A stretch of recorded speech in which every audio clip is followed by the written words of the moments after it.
Hey,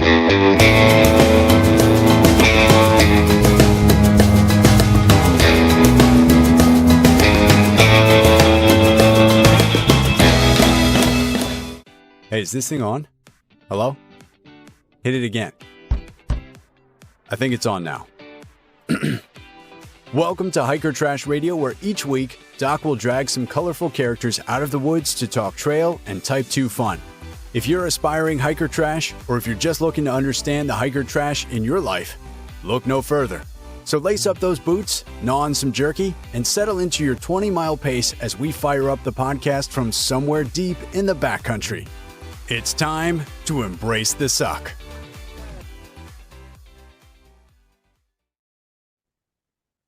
Welcome back to another week on the trail. Dirtbags, hiker trash, and of course, good smelling day hikers. I'm Doc, and this is Hiker Trash Radio. Hey, if you like what we're doing here, help us out. Take just a minute and leave us a review on Apple Podcasts. And if you don't like what we're doing, well, just go ahead and keep that to yourself. All right, let's get to this week's guest who has an incredible story to share. It is my pleasure to welcome to Hiker Trash Radio endurance athlete Callie Vinson. How's it going, Callie? Hi, going pretty well. Just surviving the Phoenix heat here. Yes, surviving the Phoenix heat. And tell us what you did this morning. Yeah, so I did a casual 3-hour training run, which came out to a little over 15 miles. So pretty normal stuff here on a Saturday. And what is the current temperature in Phoenix? I just checked and it's 107. I know. It's September. What's going on? That makes me sweat just hearing about that. I know when people say it's a dry heat, it's still, no, 107 still counts. Absolutely. Now, there is a peculiar phenomenon with the hiking community where people are assigned trail names based on maybe where they're from, something funny that happens on the trail, some kind of peculiar personality trait that the person has. Similar phenomena in trail running or endurance running? Sort of. I would say it's definitely not as prevalent as it is in the hiking community, especially long distance hiking community, but you will pick up a nickname the more you do these like kind of low key trail events, or the more you're into your trail running group that might meet together twice a week.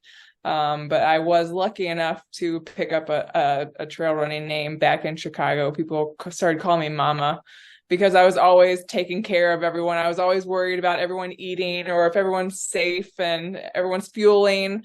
I would most likely have treats in the back of my car waiting for everyone to get back from the trail to the trailhead. Usually homemade Pop-Tarts. That was my jam. Sometimes cookies that were about the size of your face. Literally, they weighed about 9 ounces each. And so I picked up that name because I was always taking care of everybody else. Even if I had a broken leg, I'd still be worried about everyone else's safety and well-being. Wow. There's a lot to unpack right there. First of all, we usually go by trail names here on the podcast, but I don't know. I'm going to feel weird calling you Mama. I know, it's okay. Maybe I'll work that in a couple of times, but I might go by Callie mostly. That's okay with me too. All right. And tell me about homemade Pop-Tarts. Oh man, ever since I was a kid, I've always loved cooking. I've always loved baking. When I was young enough to like cook on my own, I would pretend to have my own cooking show in the kitchen. And it would be a cooking show revolved around putting a tortilla with like tomato sauce and cheese in the microwave and calling that like a pizza roll up. And that would be my cooking show still. I would talk out loud to people. So my love for cooking has gone way back. But the more I got into it growing up, the more I started to, I don't know, remake things that I've always loved. So I've always loved Pop-Tarts as a kid. There was one time where I remade the Big Mac because I was just curious what that was like. But I got into making Pop-Tarts because I was just curious if I could make it better or if I could make it more unique or different than what you'd get from the actual Pop-Tart in a grocery store. And so I would host these group runs called Trails and Tarts. And at the end of it, I would have coffee and Pop-Tarts waiting for everybody because I love to bake. But I more so just love to feed people. So it kind of was a win-win for me. Nice. And as we're talking here today, I noticed you have a guest behind you on the bed there. I do. That's Cloudy Brown. He's 14 and a half years old. He's my rescue. I got him when I was, 22 years old. And so, yeah, he's 14 and a half now. Still does great, still runs, goes on 45-minute walks, still takes naps like is doing right now, and he did as a puppy. But he just can't hear as well as he used to, but otherwise he's still kicking it. His favorite game is chasing a laser pointer too. Yeah. I like the name Cloudy Brown. Mm-hmm. So it's such a shameful origin story there. He was named after a Jell-O shot in college because there was one weekend where a bunch of us who always hung out, we wanted to make Jell-O shots, but we only had, the scraps of whatever was left in the bottom of bottles. So we made a literal cloudy brown consistency colored Jell-O shot, and that was the name of it. And then the very next weekend, I rescued him from a humane society down by Savannah, Georgia, where I was in college. And we were all sitting in the room, and we were like, "Oh, what are we gonna name him?" And I was like, "What about Cloudy Brown?" And it stuck. So it's nice. Cloudy for short. Nice. That might be the trail name for the episode. I'm always on the lookout for, something unusual that we talk about in the episode to name the episode. So Cloudy Brown and there you go. And Callie Vinson. Yeah. Okay. CB and CB. That's right. Now, I was going to say mama, but I just can't do it. I'm sorry. I apologize. Callie, yeah. Have you had a chance to listen to the podcast before? I did. As soon as you emailed me, I was like, well, let me just give this a little listen. And I'm so bad at listening to music and podcasts now because it's so hot in the desert. And that means being aware of rattlesnakes. So I would listen, and then I had to stop because I would hear something, and I would listen, and I'd stop and hear something. So I got little tidbits. So okay. All right. So you kind of know what's in store for you today. I do. A little bit. Hey, there is a segment towards the end of the episode called the hiking hack. And that's where I will turn to you and ask you to share some trail wisdom, whether it's, hiking trails or running trails, or even, just your experience as an athlete. Share some of your wisdom with our listeners to make the next outdoor experience even better. So don't be surprised when we get there. Okay. Trailblazers Toolkit. That's right, Callie. It's time for the Trailblazers Toolkit, sponsored by the ultralight backpacking gear company 6 Moon Designs. I love to talk about gear in the podcast, and I love to hear about the most important item in my guest adventure gear. So, Callie, if you were preparing for your next adventure, and I was the one providing you with all your gear, what is the one specific piece of gear you would insist on being packed? Give me all the specifics on that piece of gear and tell me why you've got to have it out there. And this can be any kind of item. It could be gear, apparel, luxury item. So, Callie, what is that item in your toolkit? Oh, man. I guess for me, so I've been getting into the 200-mile distance lately, which means a lot of night times. And so the one key piece of gear for me is a good, solid light system, because your goal is to make the night feel like day. You want it to feel like you can see everything, like you're safe, where you're going to step, especially if it's on a very technical trail. And lately I've been getting into the waist lamp belts, and it's funny because I actually have an Ultra Aspire waist lamp belt that I love, and I wore it for the Moab 240. I wore it for the Cocodona 250, and I'm attempting a 250-mile FKT attempt this November, and that's definitely a piece of gear that I can't be without. But then my recent gear that I've gotten into, and this is for the ladies, it's called a Kula cloth. And my boyfriend calls it the coochie napkin, but it's essentially a reusable, earth-friendly cloth that you can attach to your pack, that you can use like after you go pee specifically. And when you're done, you wipe, and then you can wash in a river or creek or whatever and reuse it, especially if you're doing these long hikes. Like, you don't want to be keeping up with all this like toilet paper or whatever. So that's been another key piece where I'm happy to say I'm trying to be a more earth-friendly runner. So that's something that I have invested in and love it. Yeah, Kula cloth we've talked about before. The coochie napkin, I feel like that's a knockoff brand. Yeah, no. It's a little less expensive. You find it on the side aisle over there. Yeah, it's not as elevated, so I get it. That's right. Maybe I can get a sponsorship for the podcast from the coochie napkin. Yeah, exactly. I'll reach out. I'll reach out. Yep. And you know what? This is the first time, and I've talked to a lot of people on the podcast. This is like episode 300 and something. So I've talked to a lot of people, a lot of thru hikers, a lot of other types of athletes, endurance athletes, long distance runners. This is the first time I've heard about a waist belt lamp. You know, I'm familiar with the headlamps, but I've never heard of a waist belt lamp. That makes total sense. Goodness. Though. Makes total sense. It changed the game for me because if when you have a light up here, your depth of field, it's not it's just very shallow. But when you have something that's lower to the ground, you're extending the lengths of the shadows, so there's more depth to what you're seeing.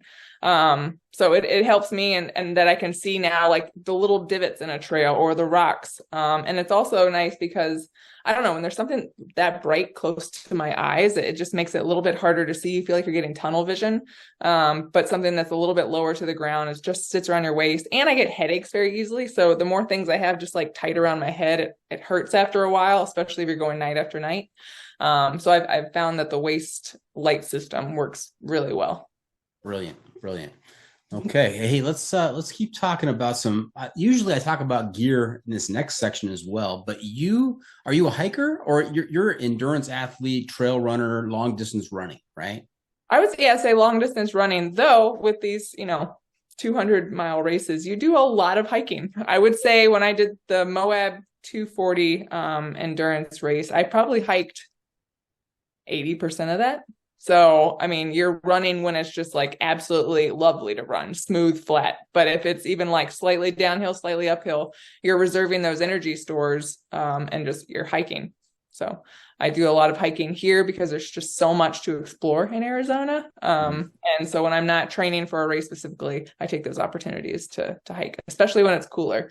Right now, it's not so lovely, but when it's cooler and around Arizona, it's really nice. Okay. Hey, let me play the intro to this next segment, and then I'll explain what it's all about. Okay. It's the hiking pole. It's a hiking pole, and that's pole spelled with 2 L's, like a survey, not like the thing you hold in your hands out there on the trail. I like to point that out every time to my guests because I think I'm pretty clever for coming up with that. And their reaction is pretty much yours, just a blank stare saying, okay, that's not so clever. But what this is a 7-question survey that's going to help me give you a score on the sanity scale, with 1 being completely insane and 100 being completely sane. Now, anybody who's doing 200-mile ultras out there, it's an automatic 25-point deduction. So your highest possible score today is 75. Okay. Fair? Fair. Okay. Now, I have 3 sets of questions. Two of the sets of questions have to do with hiking, have to do with stuff on the trail, sleep systems, food systems, that kind of stuff. I am not sure if that's going to apply to what you're doing out there. So I'm going to go with the 3rd set of questions, which really has to do with some of the big issues facing our society today. All right. And so this is not rapid fire. I'm going to ask you the question. I want you to give me your answer, and I want you to give me backup for why you feel this particular way about the question. That'll help me with my algorithm and scoring your answers. Okay. You ready for this? Yes. A bit nervous? No. No? Okay. Cool customer here. All right, Callie. First question. Big issues facing our society. Do you sleep with your socks on? Oh, man. So wait, like on a regular basis or like when I'm out on the trail? On a regular basis. Oh, heck no. No. I was going to say, well, when I'm out on the trail, I usually keep them on just so that I don't have to worry about putting them back on the next morning. But no, in a bed, no. Okay. All right. Question number 2. Does pineapple belong on pizza? Hell no. And I've had this heated debate with my running friends many times. No, absolutely not. And tell me, you've had this debate. What are the arguments in your favor on this? So for me, I don't like mixing fruits with breads, like fruity things with breads, raisins, cookies, out, blueberries and muffins, out. So pineapple on something that's very salty and savory, I just can't hack it. Can't. Okay. I've heard a lot of arguments for and against. This is the first time that somebody's really taken a hard stand on fruits and breads. That's unusual. Okay. Yeah. Question number 3. Do you roll your toilet paper over or under? Over. Definitely. Why? I don't know why. I think I've always seen the meme of the toilet paper that goes over like a mullet, and then the under, it's just like, where did it go? I don't, I have to see it. Like a mullet. Cloudy Brown's not too keen on that answer. He is interested right now. What's going on? Yeah. Came up from a very deep nap. Okay. Now, do you feel very strongly about this position, rolling it over? I do. I think I do. So if you end up at a friend's house at a party or something and you use the bathroom, I will take it off and I will turn around. I've done this before. And it's funny because you do it and you're like, I was the hero in this situation, but you're really not. But I feel like I did a good thing. If you were on the trail, your trail name today would be TP Hero. That really works for me. Saving the day. Yes. Okay. Question number 4. Do you use the Oxford comma? No, I do not. You do not. It just gets in the way. And it's funny because I'm a writer by trade, a copywriter in advertising. And it's so funny because some brands that I write for, they're for it. And so you have to write it because that's their brand voice. And some brands are like, absolutely not. And so you're like, yep, that's your brand voice. So I will not put that in there. It's just extra. You don't need it. It's extra. The and does the job is what you're saying. The and is covering the pause. Like you don't need the comma to say, oh yeah, just in case you didn't see this and after this pause, because you read it. The eyes see it. They know what's up. So with the comma and the and, is that like a double pause? Like it's too much. It's too much. It's too extra. I'm happy I'm talking to a copywriter. That's great. Yep. I was an English teacher, so. Oh, that's so funny. Yeah, I'm a copywriter still. Okay. Question number 5. Is a hot dog a sandwich? I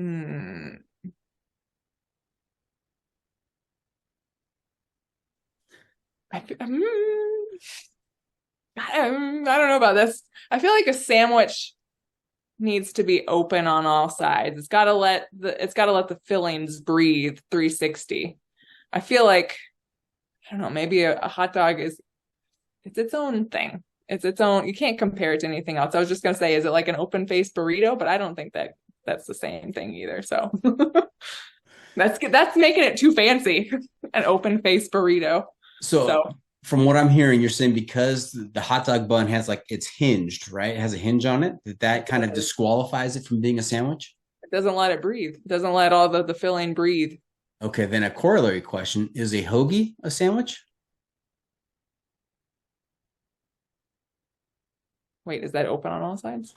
Well, it's hinged like the hot dog bun. No. No. Mm-mm. No, okay.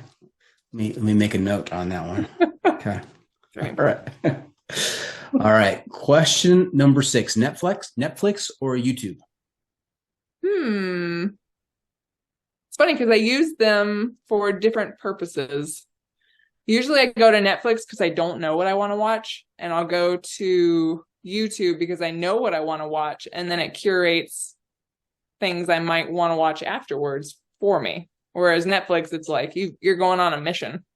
And you better be prepared for that mission because it's going to take a while for you to find what you want if you don't know what you want. So that's why I like to just go with those for different purposes. And usually YouTube I use for music. I'll listen to live sets or have something in the background while I'm on the couch writing or something. So usually Netflix is more so I'm going to pay attention to this, and YouTube generally not too much. Yeah, it does not seem out of the norm for me to sit down on one evening and scroll through Netflix and spend an hour and a half watching trailers, skimming through stuff, and end up not watching anything. Yeah. Oh yeah. I've done that before where you're just going on a trailers tour and that's where it ends. Also, I like if you're going to watch something while you're eating, I like to not go on that tour because then your food's going to get cold by the time you get to it because you've gone on this long adventure that you didn't want to go on. You just wanted to find something to watch, and it's just too much. Okay. Question number 7, last question in the hiking poll. What is the more useful superpower? What is the better superpower? Invisibility or flying? Well, ever since I was a kid, I've always had dreams about flying. I've never had dreams about being invisible. So I'm going to say flying is probably better. It just gives you more freedom to move. And I think that's been a theme for my life, is just wanting this freedom to move wherever I want to go, want to travel, want to explore. So being able to do it from the air or from wherever. Okay. With that. Well, stay tuned for just a little bit here. I need to do some math. And since I was an English teacher, this is pretty complicated for me. I say I've got to carry the 3. We're going to multiply by √5. Yep. Divide by pi, of course. And then I'm going to make a slight adjustment for the total number of lumens of your waist belt light. 100. Yeah. Okay. Thank you. Thank you for that. And I come up with a score of 47. Ooh, okay. All right. I'll take it. Yeah. 47. So you're not my best, but you're a little bit closer to insane than you are sane. That sounds about right. That seems on brand. On brand. Okay. Hey, before we get too far down the trail, Callie, let's back up a little bit. Let's hear about your background, where you grew up, what kinds of sports and hobbies were you involved in as a kid, and how did you get involved in this long distance running cult? Yeah, so I grew up in Florida, Orlando specifically. My dad worked for Disney for 20 years, so that's where my family was. And I was always outside as a kid. I was always barefoot, getting my feet dirty, running around, being told to get back inside and I would need to take a bath or something. But as a kid, I was always into sports. I played soccer, but I was the goalie because I hated running. And if you're the goalie, you just stand in the back and you kick the ball and you block it. And then when I went to high school, then I got into rowing. And I love that because you're in a boat, so you're also not running. But I knew that I had strong legs, and I was like, oh, well, I could put that skill to work, or that strength to work. And I love being on the water. I've grown up in Florida, I don't know, water sports are endless basically. And it was when I moved from Orlando to art school in Savannah, Georgia, that I completely dropped sports, being active, healthy lifestyle altogether. Just kind of like fell off and went down this rabbit hole of very unhealthy lifestyle, gained a ton of weight, and then got an internship in Chicago. So then I moved to Chicago, continued that lifestyle, and I moved to Chicago because I had all these big dreams and quickly realized I couldn't really go after them because I was limiting my own self. And so I decided I've got to make a change. And before that, of course, I've tried everything. I tried fad diets. I've tried extreme measures to try and lose weight or fit this, lifestyle that I wanted, but nothing stuck. And so I just started with these tiny habits, like making my breakfast every day. And once I did that for 2 weeks, then I moved on to making my lunch. And once I did that, then I was like, okay, I could do dinner. And then eventually got a gym membership and started working out. And then I picked up running because for so long, for my entire life, I've always hated running. And I realized, or I decided, I guess, if I could conquer running, I feel like I could conquer anything. And so that became my mission. Like, I'm gonna figure out running. I'm gonna learn to love it somehow, some way. And so I started with running around the block, just trying to do that. And then running 2 blocks, a mile, 2 miles. And it slowly progressed to, okay, I can do 6. I can do a half marathon. I did a half marathon just on my own on a whim one day, and started to love running because it let me get to places that not a lot of people could get to on their own feet.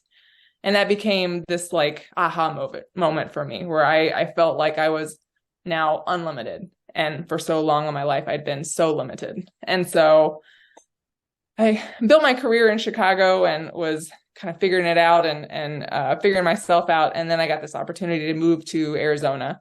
And it felt like everything was coming together. Like, oh my gosh, this passion for running, this passion for being outside, it's all coming back. And I have this opportunity to go to Arizona, where like, I felt like the Southwest is like the Mecca for all that.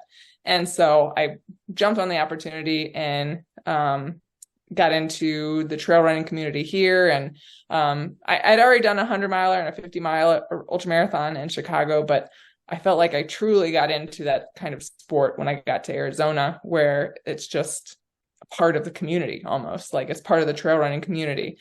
And yeah, now here I am, having done a 240-mile ultramarathon and training for my next 250-mile attempt.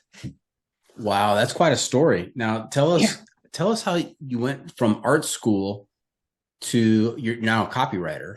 Mm-hmm. So Yep. how does that translate? So I went to art school to get a degree in advertising design, but there was one professor who I'd been in his classes, and one day he was like, you know what, I think you might actually be a copywriter. And I was like, okay. So I started to just dive into that more in college and learn more about it. And then once I got my Bachelor of Fine Arts, I decided to stay around another year to get my Master of Arts in copywriting, just so that I could learn even more about that. And it was the first year of the program. I went to Savannah College of Art and Design in Savannah, and I was the one of 2 students who were in this program. And our classes were, I don't know, like 2 hours long. So it was just this very deep dive 1-year program of just learning everything about copywriting. And what I love about copywriting or just advertising in general, it's this wonderful blend of art and human psychology. And I've always been so fascinated with how people work and how people think and act and behave. And they just go together so well, because that's what advertising is learning human behavior, learning like what makes people care, like what makes people think, what makes them act or react. And you're blending those 2 worlds together in a very creative way. So I don't know. Okay. I got into advertising and I loved it. Yeah. And I still work for the ad agency that I worked for in Chicago. I'm now remote. So in advertising or for that ad agency now, but in Arizona. But now I'm the associate creative director now, but with the copy background. Sounds like you're a muckety muck. Nah. No. Now, was that the art instructor's polite way of saying you're not very good at art? You're a copywriter? Probably. I think I have good taste in art. I just can't connect what I want to how do I get to that, which makes for a great creative director. Like, you have good taste in one thing, but you have, a strength in another, or maybe you strengthen both. But nowadays I've learned a lot more about the art direction side, of course, just having been in the business for 13 years now. And also now being, I guess, quote, content creator, as people call it. You just kind of pick up that eye or the craftsmanship that is needed to create, I don't know, videos or photos or, the whole shebang that an art director would do. Yeah, I've got the utmost respect for painters, artists, sculptors, musicians, because I can't do any of that. I can barely play the radio. So yeah. That takes skill. Being a DJ, a car DJ is hard.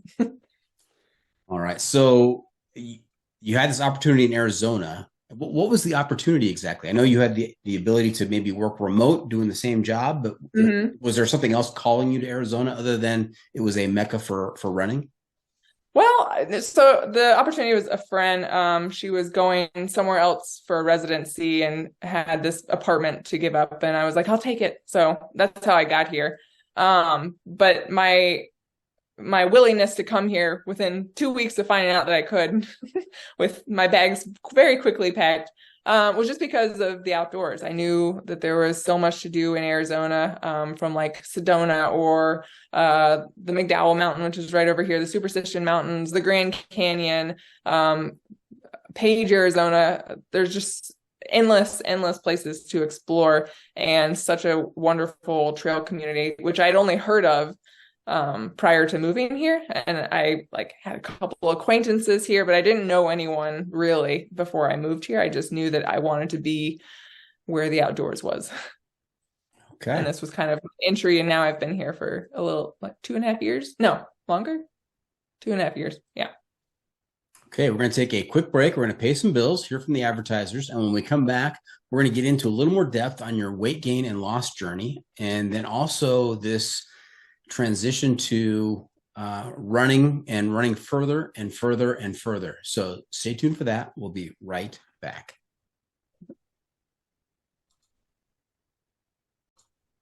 And welcome back. We're talking to Callie Vinson, aka Mama, although you won't hear me use that too often today.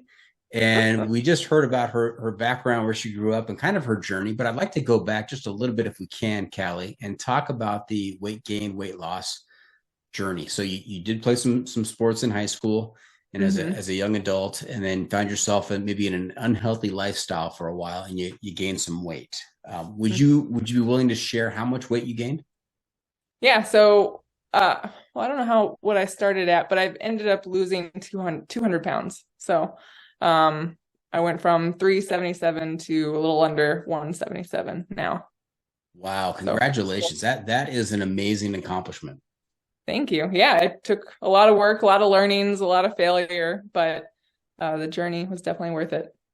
Now, we've got all types of listeners on this podcast who are listening in right now. We've got, endurance athletes, people that have done it all, down to people who haven't done anything and maybe are interested in, but they're worried about, how this is going to impact them, how they're going to be able to do this. Are they going to be able to do this? And so I love talking to somebody who has gone on this journey that you have, because I think it's inspirational and it gives hope to other people. And so if you could, I know you talked about, it sounded like you started with, baby steps, right? You started with small stuff, making your own breakfast for yourself for 2 weeks, and then kind of escalating from there. Take us through how long this process started and how did you stick to it? Because there are so many people who start trying to kick a habit, whatever it may be, and they just don't have the ability to stick with it. How were you able to stick with it? Yeah, I mean, the attempt, I guess, to solidify a healthy lifestyle, it started back in high school. It started back when my mom was like, we could sign up for Weight Watchers if you want to, or we can go to I think it was called Curves Gym. It's like the women only gym, and see if that works. But nothing really worked because, and that doesn't even like scratch the surface. I've tried a 21-day fix. I've tried a keto diet. I've tried all of these, I guess you could say, extreme diets or diets that just aren't meant to be for the rest of your life. And I think that was the flip that switched, is finding something that I could do and see myself doing and continuing for the rest of my life. And that's ultimately become a more balanced approach with eating. I don't have cheat days anymore like I used to. I don't weigh my food like I used to. It really just started with making one meal, and that was my breakfast, and making a healthier breakfast than what I was used to eating. And what I was used to eating was eating out 3 times a day, and each time was probably the meal of 2 people. And I mean, I would eat until it hurt, basically. I think there's like a funny saying, like, you eat until you hate yourself, and that was me all the time. But it was this combo of running and then also changing my diet, where running made me so much more aware of what the foods that I was putting into my body were doing, or how they made me feel. I felt like picking up running and changing the diet, it made me so much more aware of my body and what felt right or what felt wrong. And that ultimately became, I guess, a more balanced eating approach. But it took a long time. There were a lot of failures. Like I said, I tried every diet. And then, I did a lot of research too. I mean, as soon as that flip was switched, I did so much research into the value of food. Like, well, why do I eat broccoli versus French fries? Or why is a fiber and a sugar considered a carb? Like, I went down a rabbit hole of just figuring out, like, okay, we've got these nutrition facts panels on every food. Like, what does this really mean? What is this really telling me? What do I need to pay attention to? What's bad? What's good? And what does bad and good mean? I mean, that probably in itself took like 6 months, and I still am learning new things today on, the power of food, or what I like to call like the superpower of food, if you let it be. And I don't know, I feel like I've finally, maybe over the last year and a half, have found an eating style that just works for me. And it's basically, I would say, an intuitive eating style. Like I said, I don't weigh anything anymore. I just eat something, and once I'm feeling like I'm full, I stop. And I think a lot of it is because of my love for running. Like, I used to run to eat, like in the very beginning stages, but now I eat to run because I want to feel good when I'm running and also when I'm not running, versus before it was like, I don't really care how I feel when I'm running, but when I'm done with this run, I'm going to stuff my face. So, yeah, I mean, I've gone also just like opposite ends of the spectrum too, where I would, like I said, eat too much. And then there was a time where I was eating way too little, running, about 10 miles a day and eating maybe 900 calories, which I'm not good at math, but that's not good. And so I got into a really bad spot where I pretty much destroyed my metabolic system. It wasn't working. And so then I started gaining weight again, even though I was eating this like healthy, I guess, lifestyle or healthy, balanced menu of foods. And it was because I did so much damage to what my body was trying to do, which was keep me alive. And so that took some time to kind of bounce back from, but I feel like I'm finally in a good place now. And a lot of that is due also to having a coach to not only help me with my running schedule, but also fueling. Whereas before I would go on these runs and I wouldn't eat a thing during the entire thing. And that would be, 4 or 5 hours or so of running. And that also did some damage. So there's been a lot of learnings along the way, but I would say the overall weight loss journey, that probably took a little over a year and a half, which is very fast, to lose 200 pounds. But that's, like I said, because I went down, more towards the opposite end of the spectrum where I wasn't eating enough, but I was doing extreme amounts of exercise. But there's been a lot of learning along the way. But so you went down the rabbit hole. You've learned a lot. Can you just briefly maybe summarize or give a piece of advice to maybe someone who's listening in who is interested in the same journey? Can they learn from your mistakes? What would you say to that person?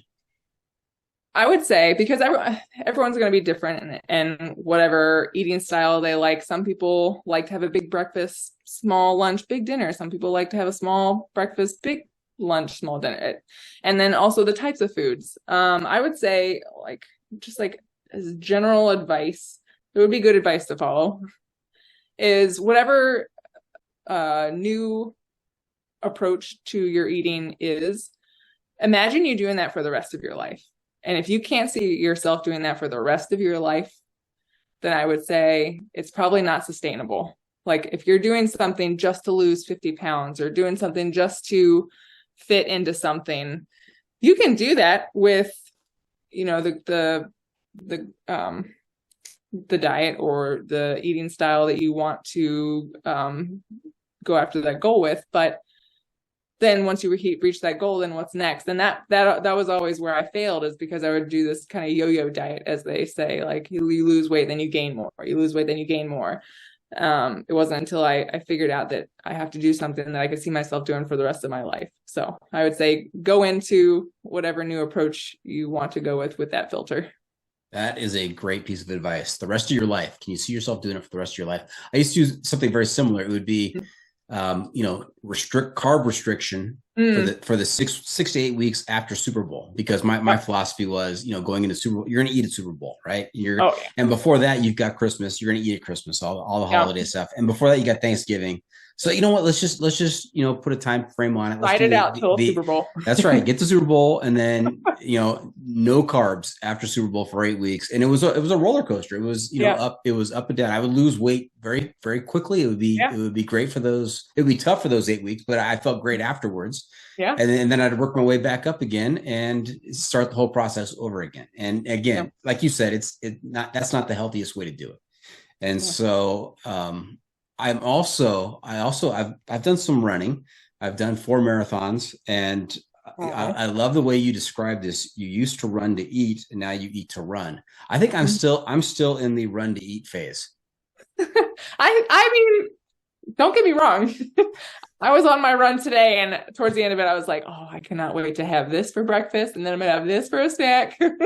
I still look forward to, the things that I think of it now, and that, okay, I'm going to eat those things and it's going to be great, because then it's going to fuel me for my 2-hour run tomorrow that I have to do. So it's like, I guess it's a balance now. I'm a Libra, so everything's balanced, but it's a balance now of yes, run to eat, but also eat to run. So I don't know. Now Yes. I also, is that a food metaphor? I guess. Yeah. Also, I have a feeling that you maybe have the same mindset as me. And that is if someone is out there thinking, you know what, I'm looking out there on the trails, I'm looking out there in the races, and people don't look like me. Hmm. And so that makes me hesitant to go out. And my thought on that is that the outdoors belong to everybody. Hmm. I don't care what your background is, where you're from, what your political stance is, what you look like. It's there for everybody. And Hmm. so I think body inclusivity is very important.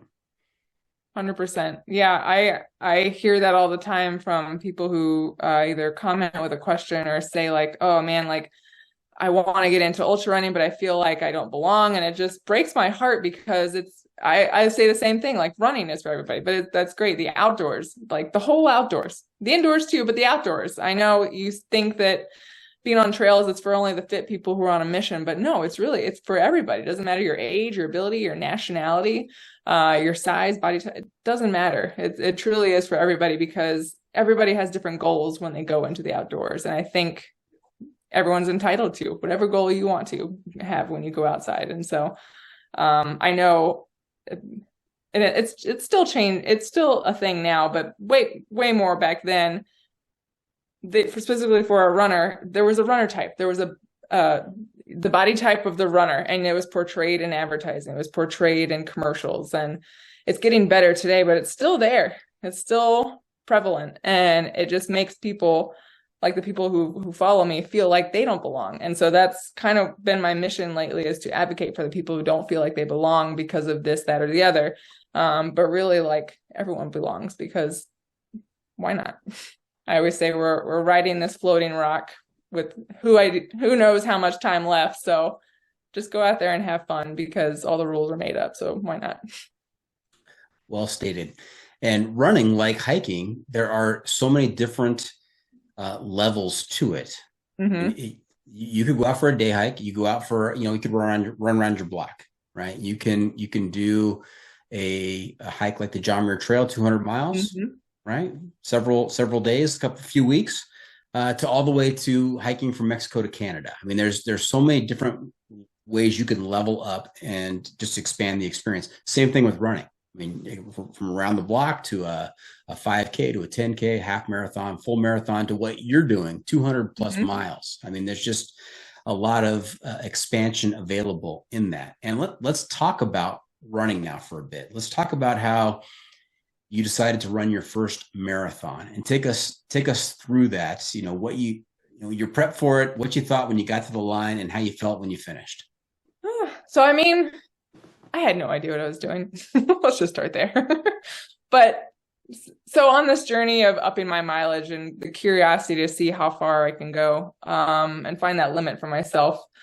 One day, like I said, I went out and did a half marathon, 13.1 miles, because that's what I heard a half marathon was, and I wanted to see if I could do it. And I did, and that's when I ran to eat. So I went home and I had the biggest stack of pancakes, and it was delightful and wonderful, and I was sore, but it didn't matter.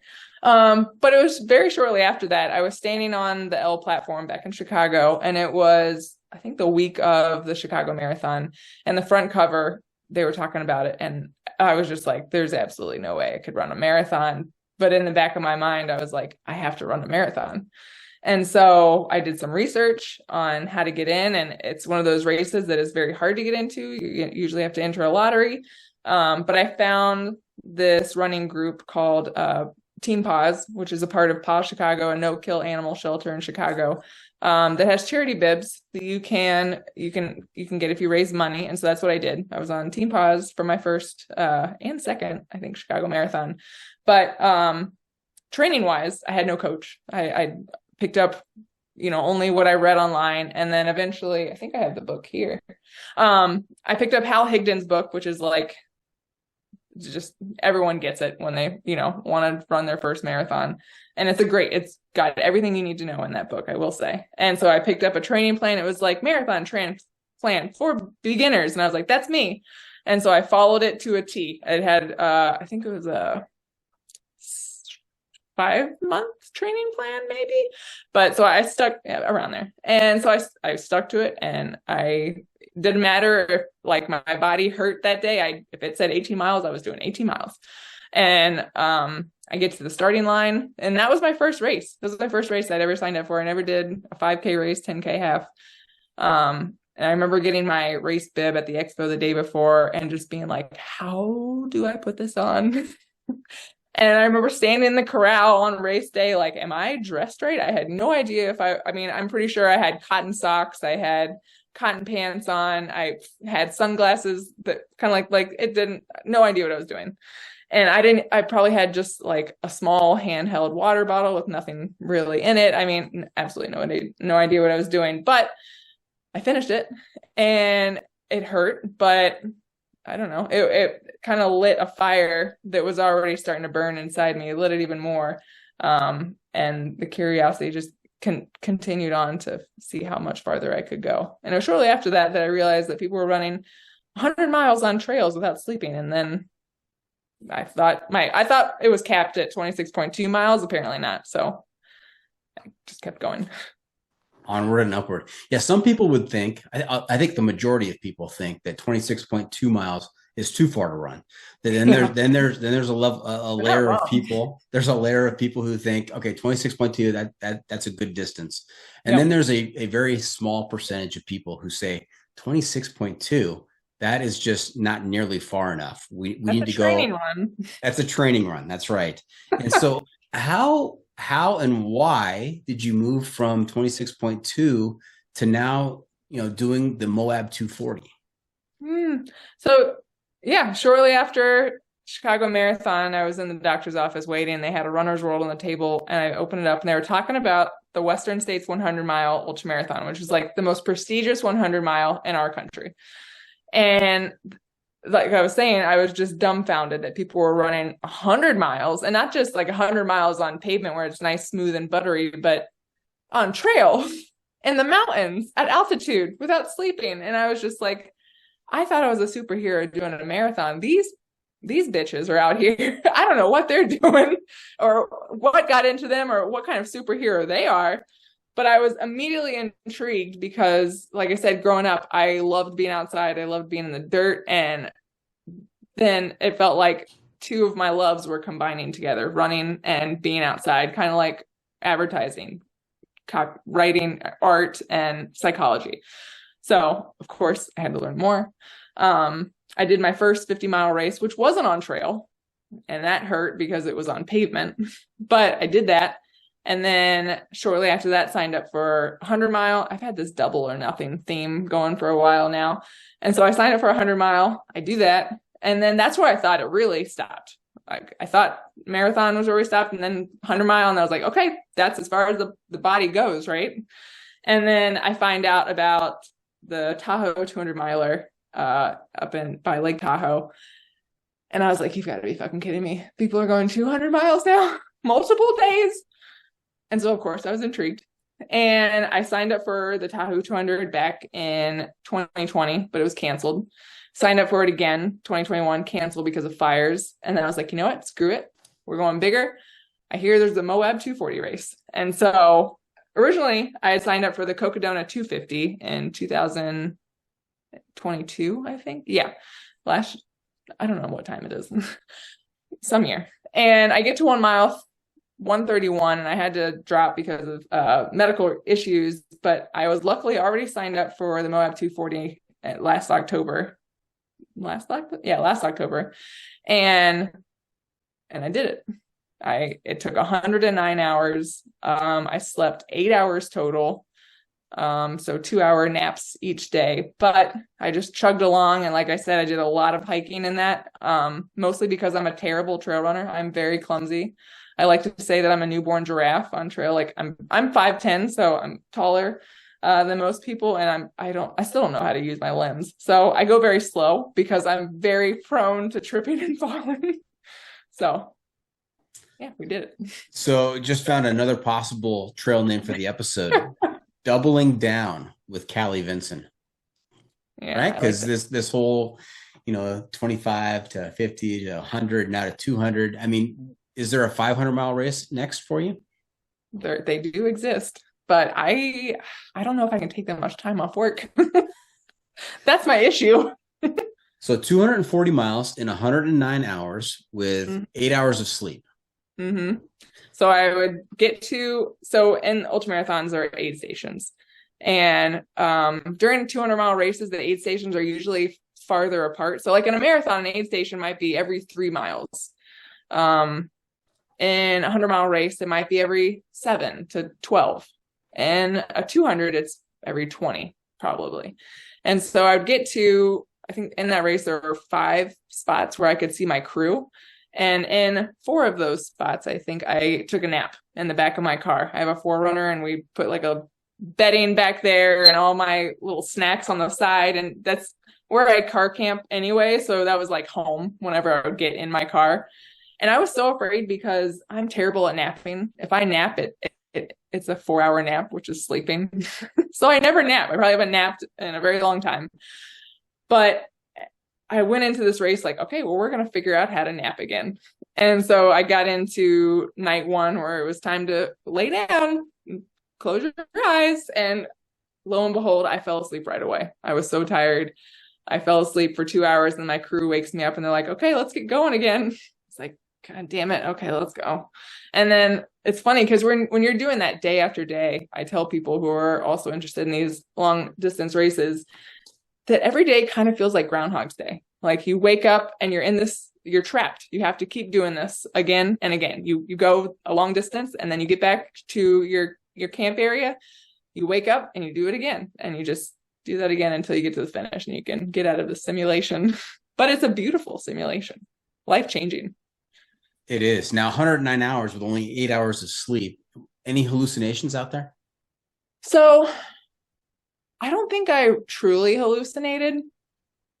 And there's a medical term, because one of my pacers, she's a doctor, and she said, what's actually happening is this phrase. And I forgot what she said, but it makes total sense. It's like, oh God, I'm going to totally butcher it, but it's like been like object incorrect. I don't know. But anyway, what's happening is your brain is so tired that it's not hallucinating something. It's just recalling the first thing it can see and think of. So like, that looks like a Yeti. It's going to say that's a Yeti in your brain. That looks like a spaceship. That's going to be a spaceship in your brain. And that's exactly what happened in this race. I saw lots of abominable snowmans for some reason. I swear to God, there's a spaceship out there. It's huge too. I found it on a map. I found it on the map in Moab. I'm going to go back and I'm going to find it one day. But I don't think I ever truly hallucinated, but I definitely saw things where I was like, that's something that should not be there. But it was never too bad. Now, have you heard of Carl Sabe? Oh yeah. Yeah. Badass. Just at the PCT, Yep. FKT. He was a finisher in the Barclays this year, but last year in the Barclays, Same. he ended up asking directions from a trash can. He was talking to a trash can, trying to get back on trail. That sounds about right. He swore he was talking to somebody, but it was actually a trash can. So I can't even imagine being that far gone to look at a trash can and be like, that person's going to talk back to me. This person will have the information that I need. Yeah. Yeah. Now, have you heard of the Barclays? Oh yeah. And have you applied? Hell no. That's only 100. That's only 100 miles. No, that's not that. That's a whole other. That's another level, like 100 levels up. I know a couple people who have gotten into it, who figured out first how to apply, because that's an obstacle in itself. And then you not only have to apply, but you have to have some pretty hefty credentials to get into. And I don't know if I have those on my resume, but I know a couple of people who have gotten into it, and they were like, this was unreal. Like, and they're tough people. They're very tough people who will endure torture. And they were like, no. Yeah. I've talked to a number of people who've done the Barclay. Jamil Corey. I talked to Jeff Garmeyer. Yep. Talked to two of the three finishers last year. Talked to finisher from a year previous who had helped. He was John Kelly. He was helping John Kelly. Oh. It was John Fega.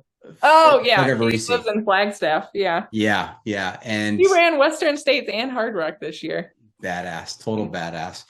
But yeah, Barkley takes these world-class athletes and just chews them up and spits them out. Mike Wardian, also talked to Mike Wardian, who gave it a try.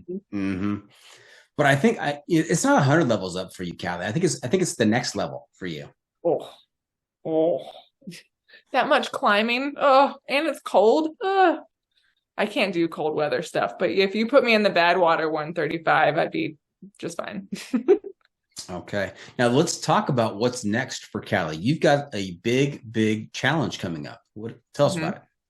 So I'm going after a 250-mile FKT attempt here in the Valley. It's a pretty low key thing, and that not a lot of people. It's not like a well-known route, but it's definitely one that hits close to home because it is here.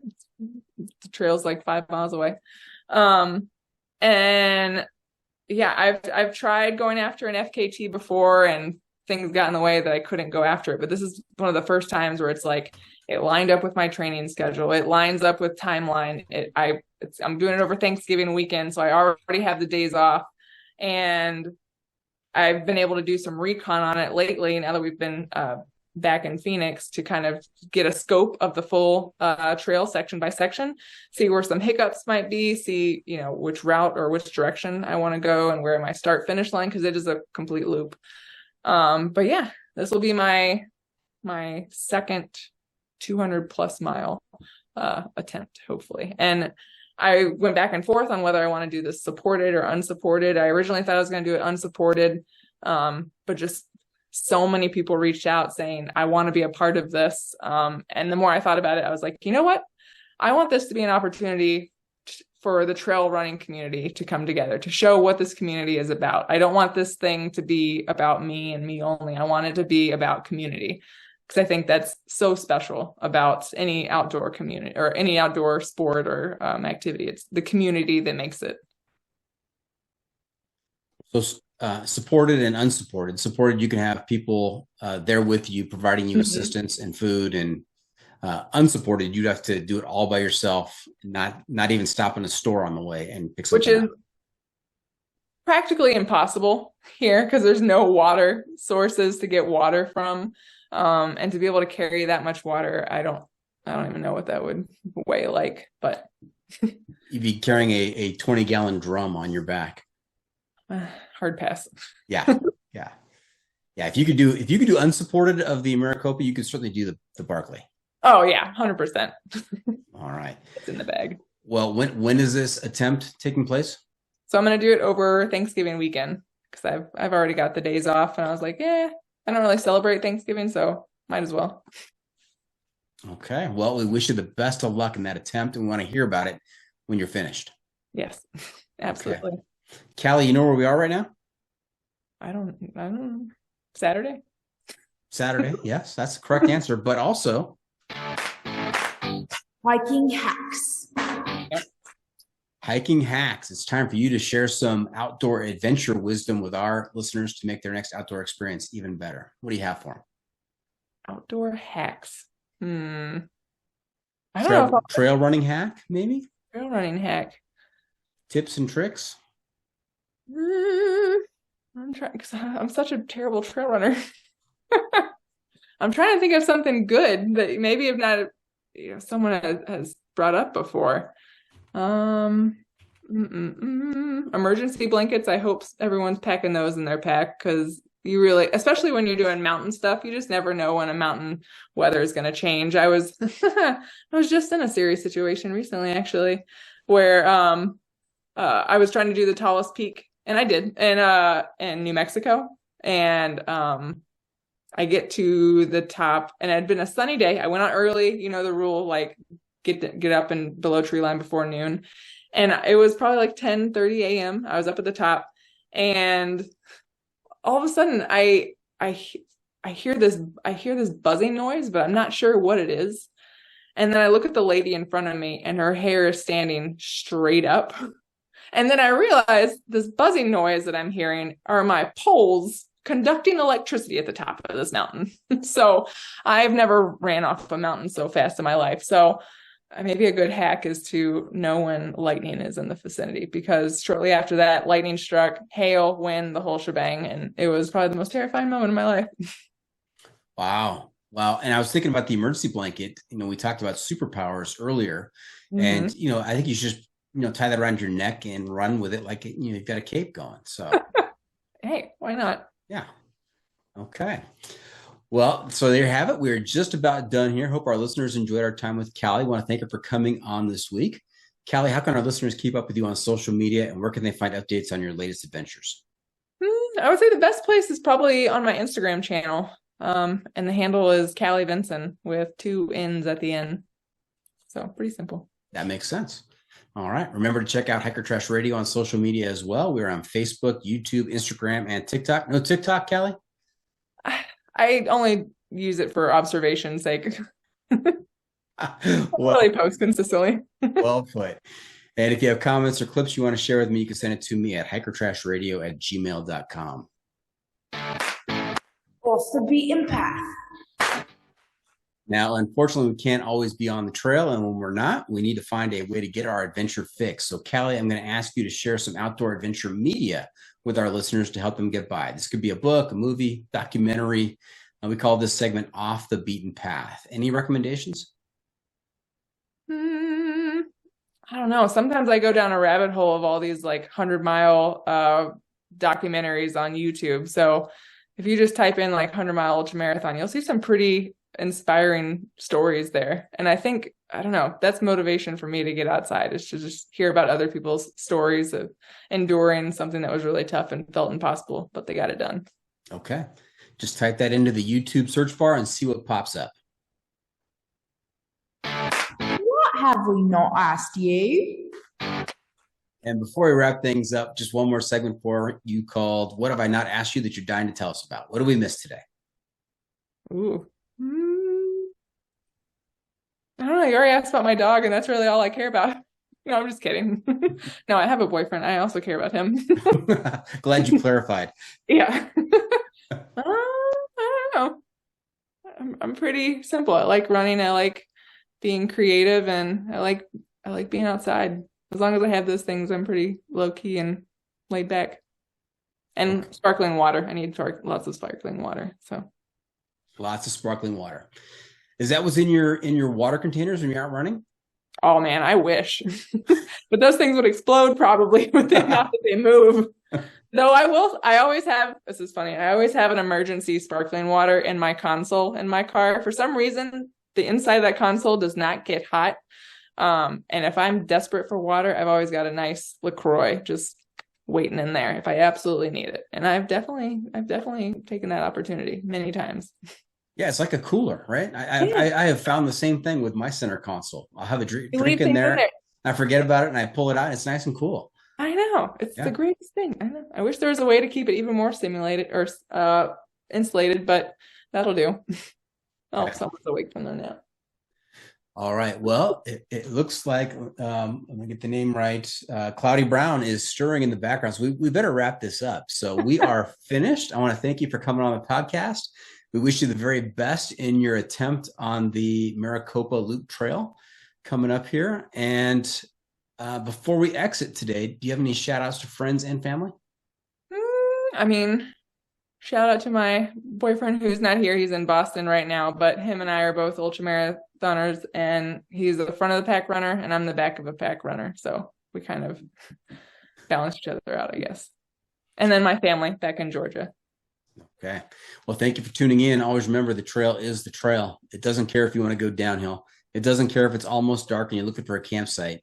It doesn't even care if the Bigfoot and the spaceship on the trail would not provide you with food or directions. The trail is the trail. Embrace the suck.